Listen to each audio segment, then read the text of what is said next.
Okay, y'all, Elvis is here. So get ready to be entertained, because here comes Mr. Smokey Binion Jr., or as you better know him, Elvis.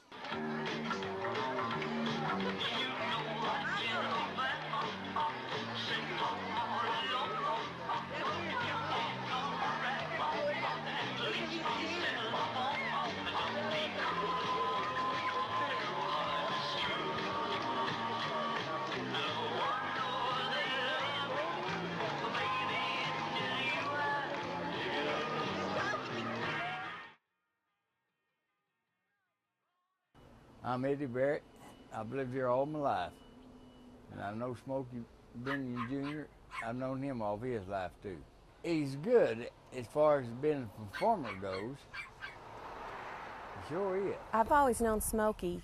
I've known him before he was Elvis. The fine line between Smokey Binion and Elvis Presley, it's slowly disappearing. Well, now.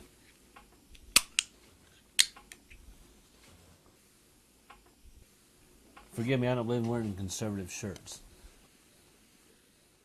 Knowing him on a day-to-day basis, it's kind of interesting. Smokey does his impersonations in a tasteful way, and when he does it, it gives you more of an appreciation for rock and roll.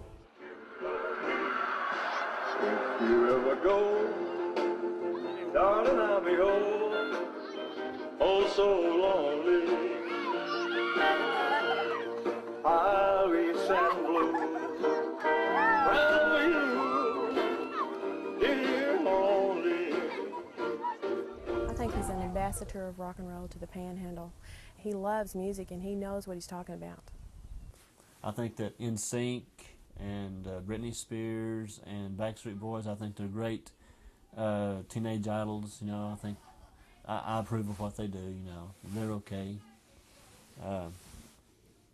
But it's changed.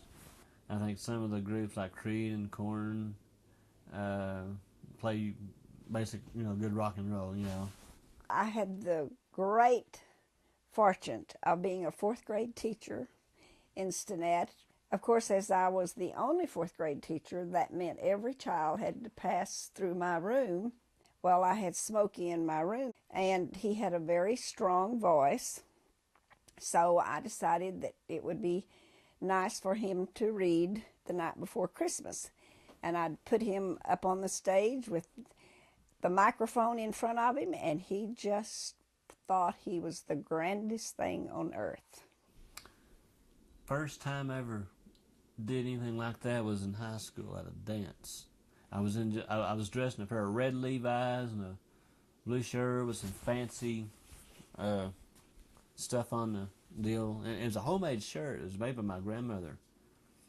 And a pair of white shoes, and I had a little scarf around my neck and all that, and a necklace, And the disc jockey played Jailhouse Rock at night, and I got out there and did that.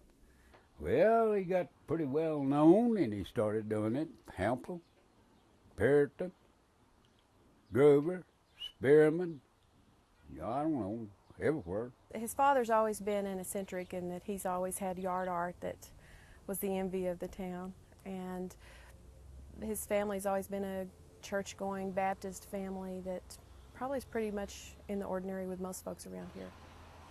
The good Lord gave me him when I was 40 years old, and everybody said it's going to be a little girl, and I said, no, I don't think so. And sure enough, it's a little boy. I've never heard no complaints, nowhere. I don't know, something about him that he's a lot like his granddaddy, and again, he's a man's son that I'm proud of him, but don't know what to do. First time I ever wore a jumpsuit, a friend of mine had an outfit made for me. And he used to go around playing at some of the disco dances and stuff, and he brought me along to do that. And that was my first time to do that.